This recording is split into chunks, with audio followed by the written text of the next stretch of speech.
Can you see it? Yes, sir. Yes or no? Yes, sir. Yes, sir. Yes. Okay. So the syllabus given has 5 units. The first unit is penetration and distribution of insecticides in insect systems, selectivity of insecticides, and factors affecting the toxicity of insecticide. Insecticide selectivity I will cover in unit 2 itself. In the unit 2, we have the first portion as biochemical and physiological target sites of insecticides in insects. There itself, I will cover insecticide selectivity. The preparation and penetration and distribution and the factors affecting toxicity I will cover later. I won't be covering it initially because factors affecting toxicity of insecticides, I consider it as a monotonous portion. So I don't want to venture into a monotonous portion initially itself.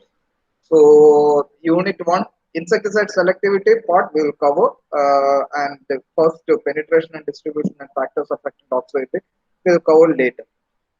Then unit 2, that we will start from today onwards, biochemical and physiological target sites of insecticides in insects, developments in biorational biopesticides, newer molecules, their mode of action, structure, etc. This mode of action and all we will discuss.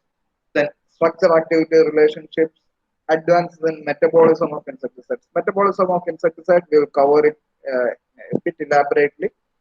Then I don't know whether you have studied this in your PG, synergism, activation, potentiation, joint action ratio, etc. I usually cover it over here during the PG itself. Then unit 4, problems associated with pesticide use. Mainly we will deal with pesticide resistance mechanisms, resistance management strategies, resurgence, outbreak, persistence, pollution, health hazards, and other side effects. Persistent pollution and health hazards, I may not deal much. I may just give a passing reference. But resistance mechanisms, resistance management strategies, resurgence, and outbreak, I will deal elaborately. Uh, this resistance mechanism and resistance management, I deal in the for the PG students a bit elaborately over here. I don't know how much you have learned during your PG program in your colleges.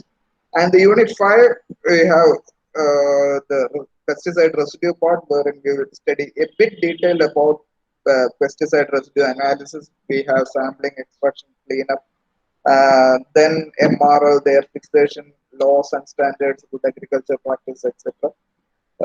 Here, we may deal with a bit more about method development, method validation. All this comes under pesticide residues.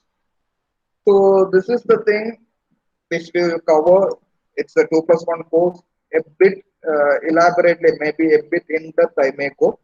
And in practical, mainly we will have two sections of practicals when you come back. One thing is pesticide residue part. It may take a bit time. Here you will study about method development, method validation, then going for pesticide residue analysis. So that part will be there. Then bioassays I won't be covering because I feel you might have studied it in your PG. But here in advanced toxicology course, we will discuss about biochemical and other techniques for detection of insecticide resistance, mainly with respect to enzyme assays and all. Students are routinely doing it in our lab. And among the books, I have given a lot of books. I have tried to incorporate almost all the books, recent books itself. Uh, this Pietro and Gull, the second one, Comprehensive Molecular Insecticide Science. It's an extremely bigger volume, volume 5 and 6. Has anyone seen this Pietro and Gill Comprehensive Molecular Insect Science book? No.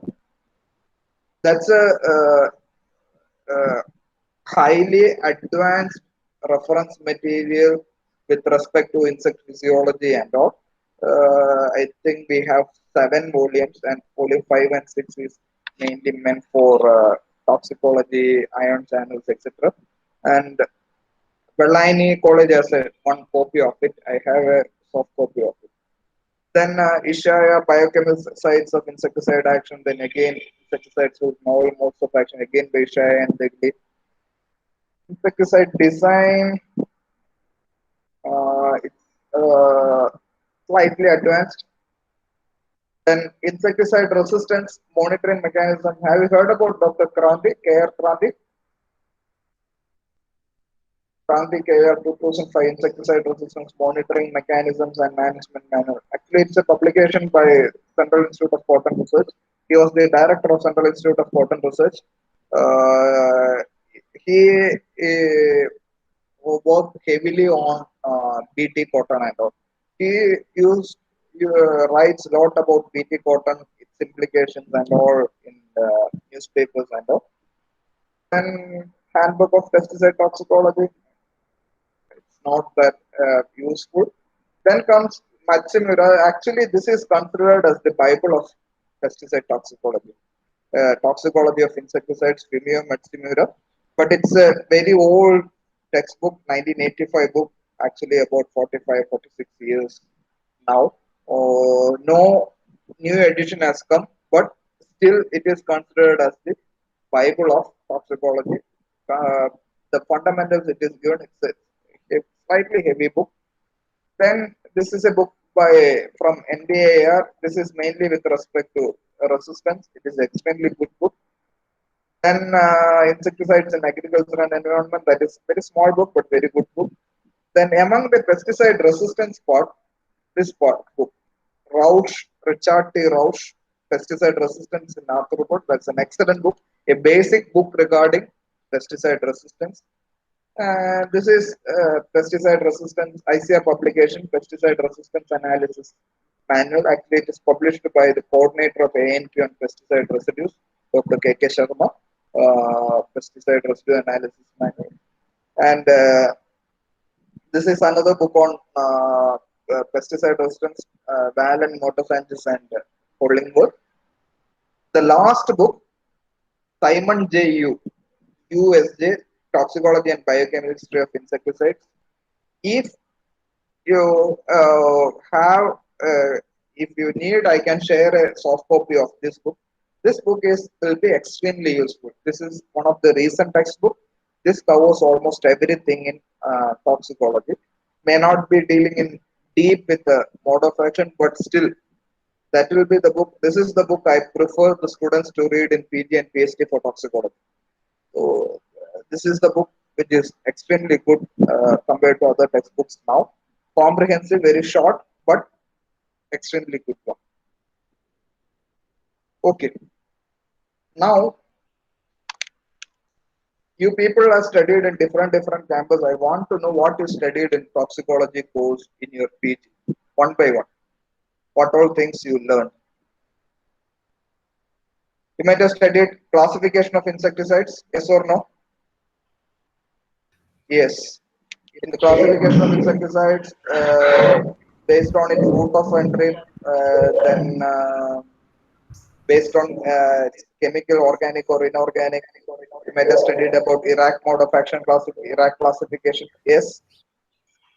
Yes. Then what all things? Resistance. Resistance. What about residue?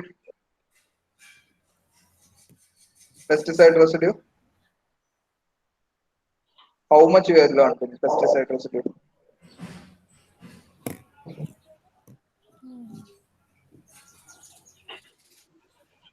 You have studied about instrumentation, GC, HPLC, GCMS, chromatographic methods. Yes. Yes, sir. Yes.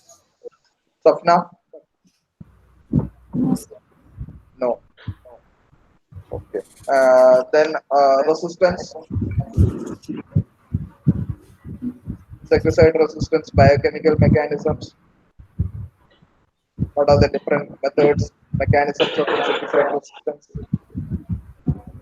Yes or no? Yes. Yes. Different groups of pesticides. I think that might have been covered in detail. Organochlorine, organophosphate, carbamate, synthetic pyrethroids, all those groups might have been covered in detail. Isn't it? So that part I won't be covering again. Botanicals and all you might have, it might have been covered. So if you feel anything you are not learned in PG, I'll cover it a bit. So today's class I will be starting with the biochemical sides of action. So I will start from a basic thing. What do you know about Iraq mode of action classification? What is Iraq?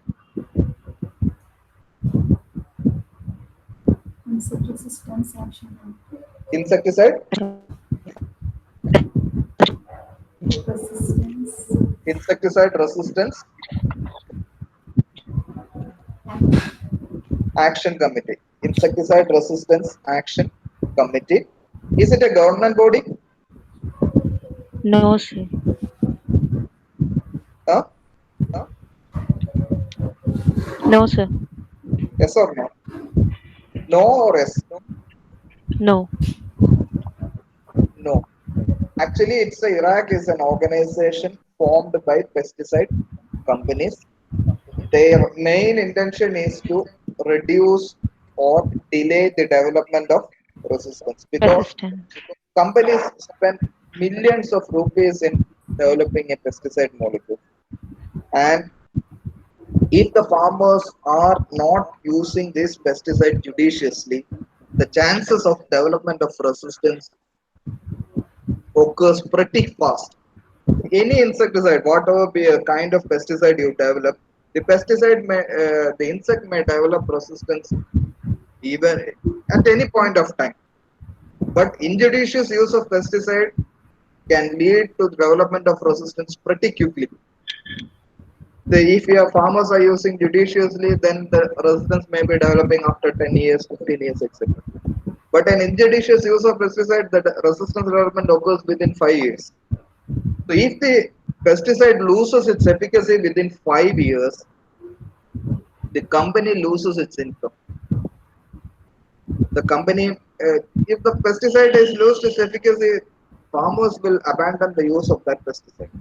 So the industry is at a losing proportion because of this kind of use. So that's one main intention of the formation of this Iraq consortium, and they have given a classification. Earlier, we used to classify the insecticide as stomach, contact, fumigant action based on the mode of entry, then based on the chemical structures, organic, inorganic, etc. Inorganic itself, plant origin, animal origin, synthetic pesticides. So these were the different kinds of classification. But they have come up with a classification. What is the peculiarity of the classification of insecticide resistance action? How it is different from other classifications?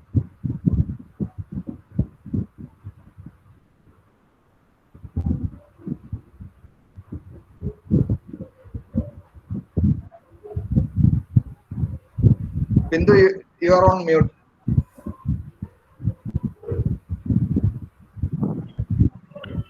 Farmers should not use the insecticides of similar mode of action. Okay, then how they have given their mode of action? How Iraq has given the classification? On what basis they have given the classification? Based on nervous system action, growth regulators, lipid metabolism. Okay, there are different kinds of mode of action. How they have given it? Affections. See, can you simplify it? What you have told is a bit partially correct. It's not that wrong.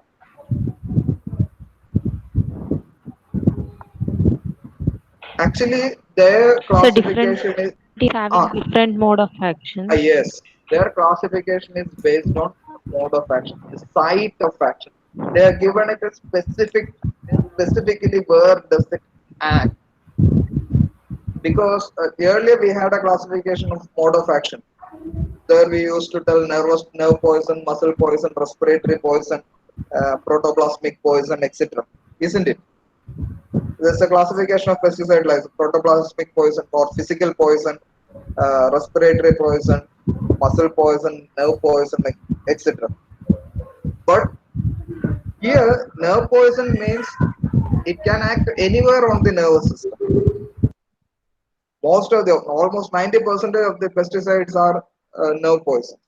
But Iraq specifically tells at what point of nervous system this insecticide acts.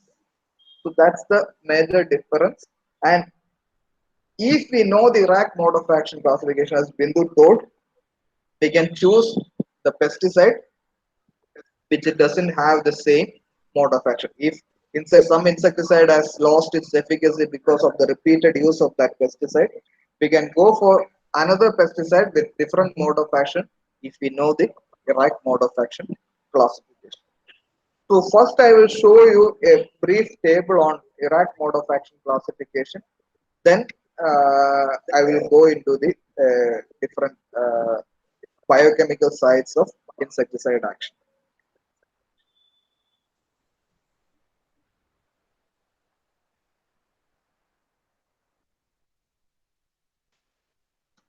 See, as I told you, this is insecticide. I will share the PPT.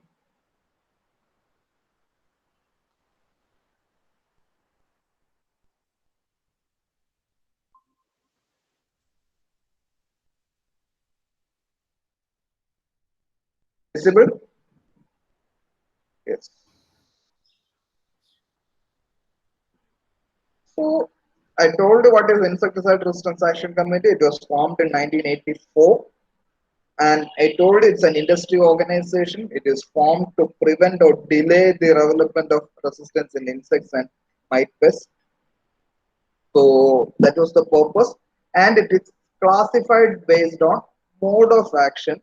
And there is a sub classification. There is a subgroup. I will show that table. In that subgroup, they again classify it based on chemical structure. So the major classification is based on mode of action, and each group is again subdivided into subgroup based on chemical structure. I will show you the table, then you can understand how it is classified. And this helps in choosing the pesticide to prevent or delay the development of insecticide resistance. That all things we have discussed. And if you see, has anyone seen this Iraq mode of action classification table? Yes, Bindu, Swapna, Swadi. Yes, if you have seen the table, you can see the table in different color background, and each color indicate the major site of action, whether it is a muscle poison, whether it is a growth regulator, whether it acts on respiratory system, whether it acts on midgut. So they have a color coding system also from which we can understand the broad site of action of that insecticide. If the background color of that table is blue, that pesticide is acting either on nervous system or muscular system. If it is the background is green, it is a growth regulator. If the background is brown, it is acting on respiratory system. If it is orange, it is acting on midgut. And if the background is gray, for those pesticides, the mode of action is not yet understood properly. So if it is blue, that group of pesticides act on nervous system and muscular system. If it is green in color, it is a growth regulator. If it is brown, it is acting on respiratory system. If it is orange, it is acting on midgut. And if we don't know the mode of action correctly, then the background will be gray in color. So I will show that table first, then I will go into the cross.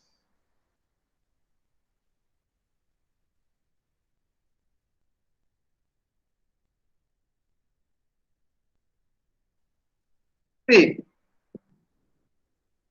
This is actually this I have cut short for easy understanding.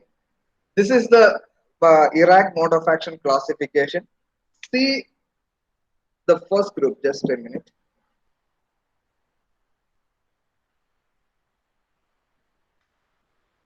See this one.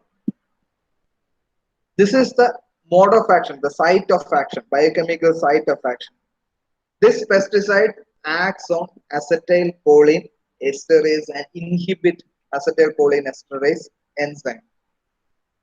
So that is the major group of or the site of action of this pesticide. But we have a subgroup here. You must have learned that which are all the pesticides which are acting on acetylcholinesterase inhibitors. Which are all the pesticides? You have to unmute. Carbamates and organophosphates. Carbamates and organophosphates. Both carbamates and organophosphates are different structure. So we have a subgroup in the as a first group, that is acetylcholinesterase inhibitor. Then the first subgroup is 1A, that is carbamate, and the second subgroup, that is 1B, that is organophosphate. So both carbamates as well as organophosphates act on acetylcholinesterase and they inhibit acetylcholinesterase. So examples are over here. And see the background I have given for this table. The color is blue and the color blue indicates Nervous. Nervous nerve system or nervous muscle. system. Yes. Then we have the second group, that is GABA-gated chloride channel blockers. Here it is acting on GABA-gated chloride channel. Then here again we have two subgroups. One is cyclodienes. Again, an organochlorine it acts basically on two sites, cyclodienes and other organochlorines.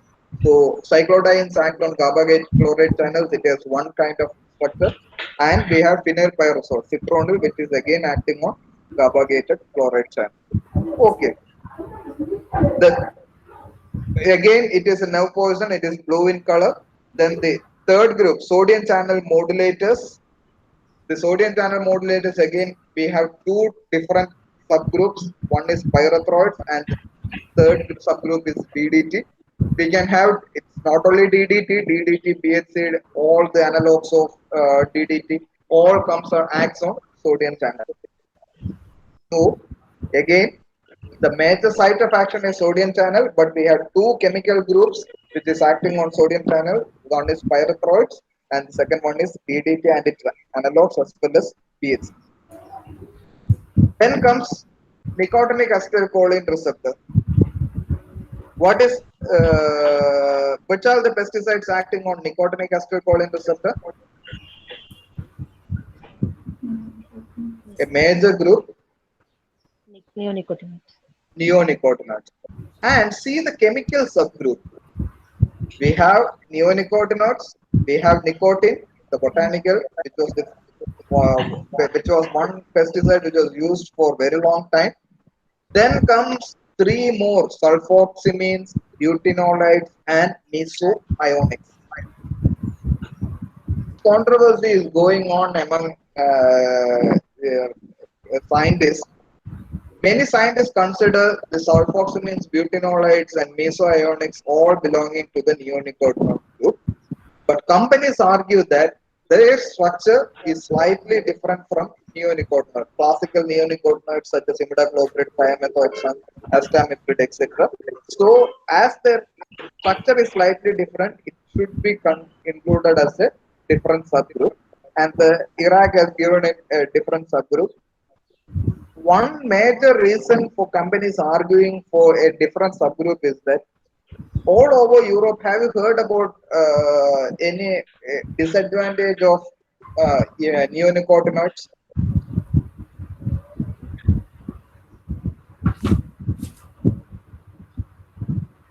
One major environmental issue with neonicotinoid. Now it's becoming more and more problematic. Residue. Not residue. Resistance. Resistance is the BPH and all. It has developed resistance more than globally. CCD. Yes, colony collapse disorder or honeybees. Globally, the bee population is declining, and if we call it as Europe and all, it's extremely serious. They call it as the honeybees abandon the colonies as such. So that's why it is called as colony collapse disorder. CCD. Colony collapse disorder.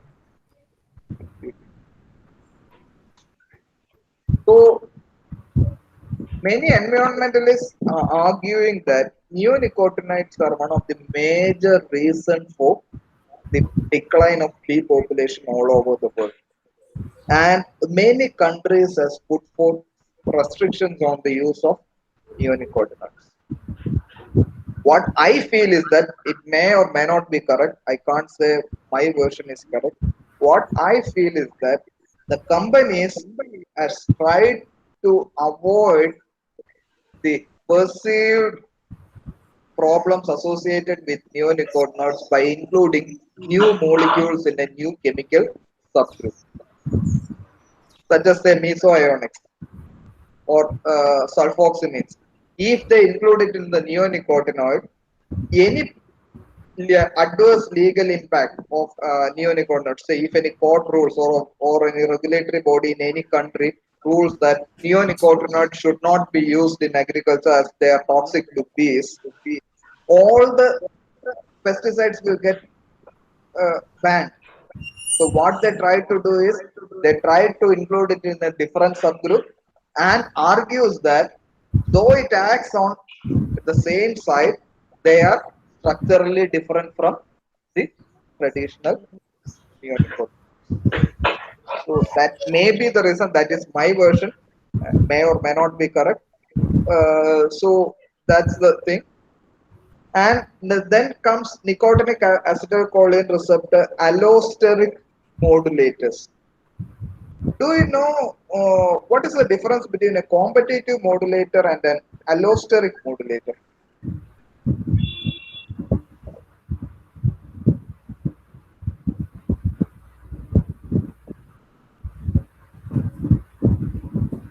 Again, in the previous, we have sodium channel modulators, chloride channel blockers.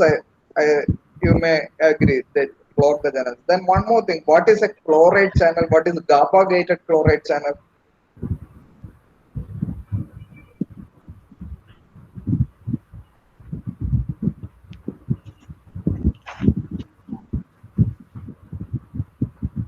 So that's the thing which we will discuss. Try to discuss it. I don't know how much I can cover it today. Otherwise, tomorrow I will cover it. So GABA-gated chloride channels. You have to study about ion channels, fundamental biochemical set. That is the first part I will cover. Then competitive modulators and allosteric modulators. What is a modulator? What is the literal meaning of modulator? Balance. Yes? Balancing.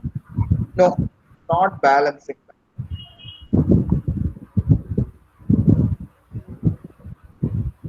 Or controlling the ion Yes, exchange. controlling. It can alter. It's not blocking. It can change the activity of the sodium channel. That is sodium channel modulator. That means I will discuss about ion channels.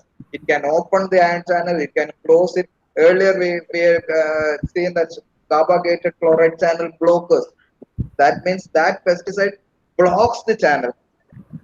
But in sodium channel modulator, modulation means it can open or close. Both things they can do. Not only closing and open. Then what is allosteric modulators and competitive modulator?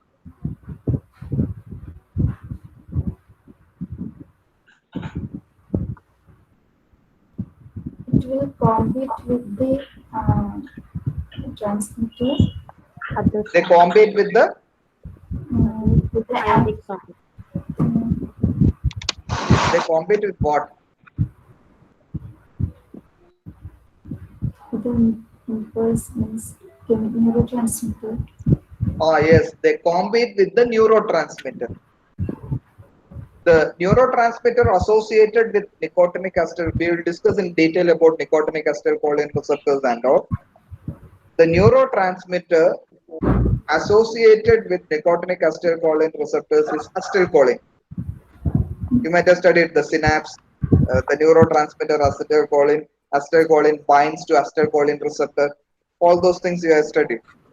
So what happens is that the pesticide neonicotinoid, if it is present in the insect body, if you have sprayed a neonicotinoid in the insect, this neonicotinoid, say imidacloprid, imidacloprid competes with acetylcholine for the acetylcholine receptor. Understood? For the same binding site, the insecticide as well as the natural acetylcholine present in the insect body as the neurotransmitter, they compete for the same binding site. That means they bind to the same site, that is acetylcholine receptor. That is why it is called as competitive modulators. Then comes allosteric modulators. Then modulation means, again, it may not be the same, it may not be closing it, it may not be opening it. It is can do both opening and closing can be done by this uh, neonicotinoids. That's why it is called as modulators. Then comes allosteric modulators. In allosteric modulators, the difference between competitive modulators and allosteric modulators is that here the neurotransmitter binds to the receptor itself. That means the natural molecule, say acetylcholine. Acetylcholine binds to acetylcholine receptor.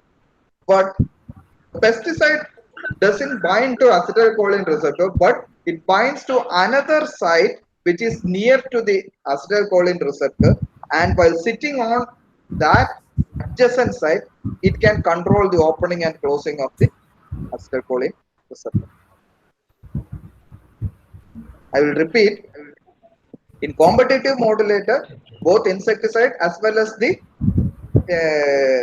neurotransmitter binds to the same site, acetylcholine receptor, and they compete for the same site. But allosteric modulators, it doesn't compete with the natural neurotransmitter at all, because it doesn't attach to the acetylcholine receptor. It attaches to another site, which is very close to acetylcholine receptor, and remaining in that adjacent site, while attaching to that adjacent receptor, it controls, it modulates the opening and closing of the acetylcholine receptor. So that is called as allosteric modulators. Is it clear? Yes, sir. If anything is not clear, please tell, because from next class onwards I may be going a bit deep. So at any point you can intervene and I will repeat it again. So spinosins, actually it doesn't bind to acetylcholine receptors. It binds to a receptor which can modulate the activity, which can open or close the nicotinic acetylcholine receptors. Then comes glutamate gated chloride channel allosteric modulators. That is glutamate. We will discuss about what is gating, what is chloride channel, and all maybe tomorrow. Okay. So here we have avomectins and milpimectins. All these 4, 5, and 6 groups are nerve poisons. Then comes the 7th group. In the 7th group, see the background. Background color is Green. green. That means Growth regulators. growth regulators. So you can see juvenile hormone analogs. We have phenoxycap, pyriproxyfen. Though we include all as juvenile hormone mimics, structurally juvenile hormone analogs, phenoxycap and pyriproxyfen, all three are different. That's why they are given in 3 different subgroups. And here the background color is gray. That means Mode of action is not known. mode of action is not known. You can see methyl bromide, chloropicrine, sulfuride fluoride. Sulfuride fluoride, it is a fumigant used in storage. Trade name is Perfume. Then we have borax. It is used again ants and all. Sodium borate, sodium metaborate, tartar emetic, dasamet, methanex. Okay. Then this Now, is a new blue again acting on nervous system. See, you can see a major site phototonal organ TRPV channel modulators. Transient TRPV means transient receptor potential potential. vanilloid receptors. I will write it down. We will discuss in detail about all this. TRPV transient receptor potential vanilloid receptors. Transient receptor potential vanilloid receptors. We will discuss what are these receptors, and we have two chemical subgroups: pyridine, azomethanes, and pyropenes. Then comes the again a growth regulator, might growth inhibitor. Except for the hexythiosols, I haven't seen anyone in India. Then comes orange. What is orange? Midgut. Midgut. Amen. See, BT. They act on midgut. So Bacillus thuringiensis, Israelensis, Isavae, Karstaki, Tenebrionis. There are several spelling mistakes. Okay. Then comes brown. Brown means Energy metabolism. no brown respiratory system. Respiratory system. Respiratory system.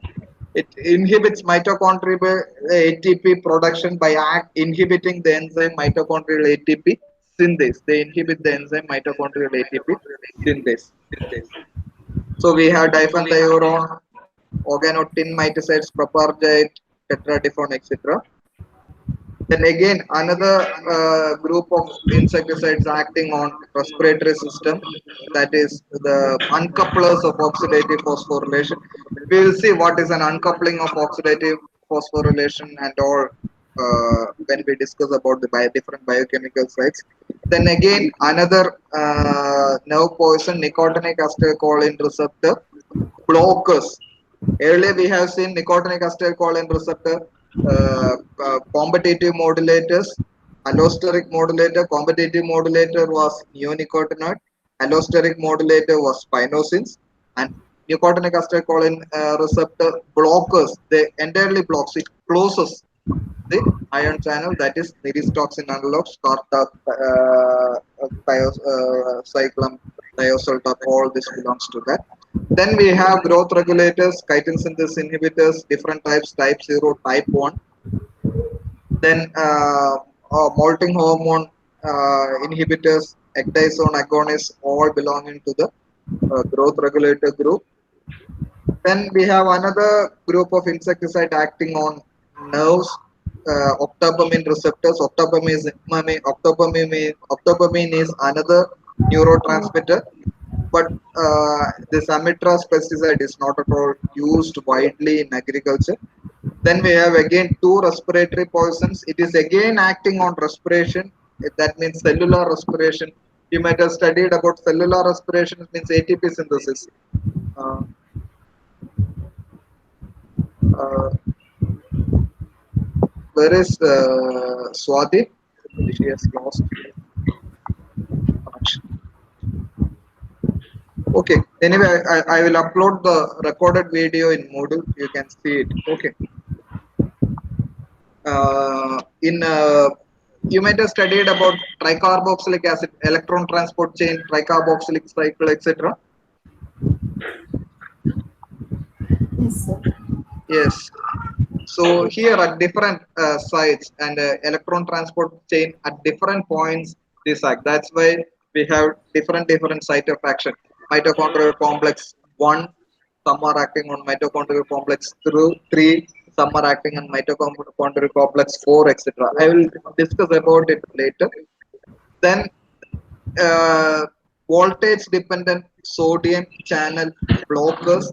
Earlier we have seen pyrethroids and DDT are acting on sodium channel modulator.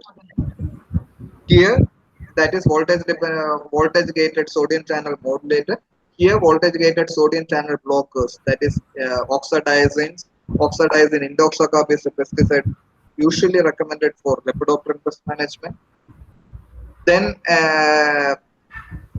again, this green means the growth regulator. So these are inhibitors of acetyl CoA carboxylase. They inhibit the fatty acid. This acetyl CoA carboxylase enzyme is involved in fatty acid biosynthesis, synthesis of fatty acid in insect body. So we have the most common pesticides, pyromethazine in that group. Then I told you mitochondrial complex, it acts on 1, 2, 3, 4, and 5. So there are different pesticides acting on different points of the electron transport chain. Don't get confused. We will discuss about what are the different points, how they act, and all in the subsequent classes.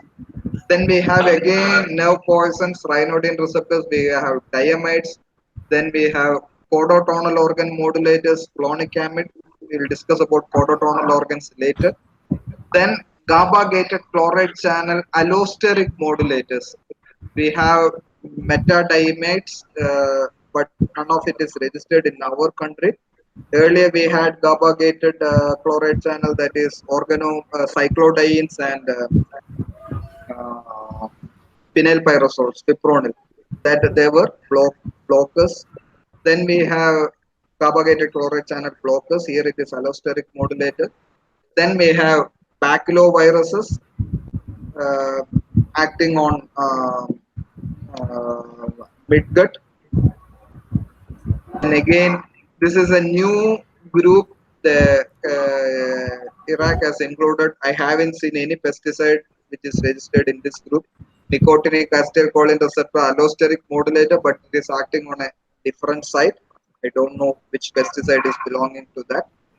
Then with compounds of unknown action, they have included several things. So this is with respect to Iraq mode of action classification. Try to go through the literature. I'll take a class tomorrow. Tomorrow, let me see. I have a meeting from morning 9 o'clock. It may extend up to night. So I don't know. Sure. Otherwise, I may take on Saturday. By that time, to try to read. There are two big papers. Try to read the small papers first, then try to read the larger one. There is one review and all. So that review and all you can read later. Any doubt? Any clarification do you need?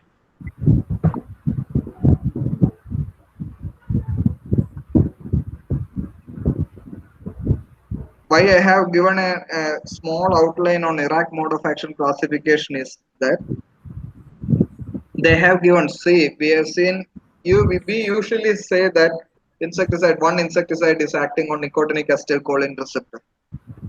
But specifically, at what site that pesticide act, it is different. See, one may be a competitive modulator, one may be a allosteric modulator, one can be an allosteric modulator binding at a different site, one can be a blocker. So that's how the pesticides are different. So from tomorrow on, day after tomorrow onwards, we will discuss about the sites at which it will act, different biochemical sites. Okay, any doubt? Any clarifications do you need? Sir ഇതില് ഇപ്പോൾ classification നോക്കുമ്പോൾ stomach poison അങ്ങനെയുള്ള classification ഇല്ലേ? അപ്പൊ മിഡ്ഗട്ടിന്റെ ആണെങ്കിൽ അത് stomach poison ആയിരിക്കും. അങ്ങനെ ഒരു കോമൺ കുറച്ച് ഫീച്ചേഴ്സ് ഉണ്ടായിരിക്കില്ലേ? അങ്ങനെ ഫ്യൂമിഗൻസ് ഇന്ന ഗ്രൂപ്പിൽ വരും, അങ്ങനെ എന്തെങ്കിലും ഉണ്ടോ? No, we don't have a classification. In Iraq mode of action classification is one of the most refined classification. The basic problem with the older classifications is to say stomach, contact, fumigant, etc. Take a typical example, say dichlorose, DDVP. It is a contact poison, it is a stomach poison, it is a fumigant. So where you classify it? But one thing we can say with Iraq mode of action classification is it is specific, it is exclusive. A pesticide included in one group can't be included in another group because a pesticide will have a single mode of action. But here they have placed certain things, say azadirachtin, they included it in unknown mode of action because azadirachtin has several mode of action. It can be growth regulator, it can be anti-feedant, it can be a feeding deterrent. So many mode of action it is having. So cleverly they have included those pesticides which are confusing mode of action in unknown mode of action. So that's the way they have gone about it. So if a pesticide, say take still what you as Safna told, still each pesticide it is you have to understand whether it is contact, stomach or fumigant action. You have to understand that also because if you want to control a pest which is hidden, say borer, a stem borer, a fruit borer, a contact pesticide may not be effective for sucking pests, especially whiteflies and all. Whiteflies and all always be under the leaf. Normally, when a farmer sprays the crop, he covers usually the upper surface of the leaf. So, if he is spraying a contact pesticide, the whiteflies residing on the undersurface of the leaf may escape. So, in those cases, we have to go for systemic pesticides. Say, for the management of BPH, where does the rise BPH we can see? At what portion of the near the water level? Just above the water level. So if the farmer is spraying on the leaf a contact pesticide, say pyrethroid, which is a contact pesticide, it may not reach the pest which is residing at the base of the crop. So in those cases you have to know which pesticide, you have to know the mode of action, you have to know which pesticide is having a systemic action. So recommend those pesticides which is having a systemic action. So even if the farmer doesn't spray the base of the plant, if he covers the leaf, the pesticide will get absorbed into the plant system and it will reach the pest which is residing at the base. So you have to know all kind of. That doesn't mean that the old classification we can completely ignore. No, we have to study about that also, but along with the mode of action classification. Okay, sir.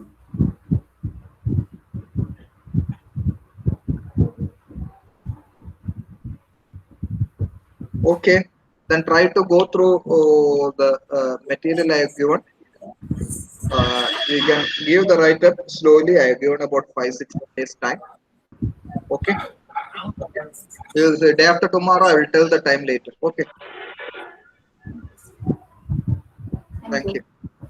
Thank you, sir.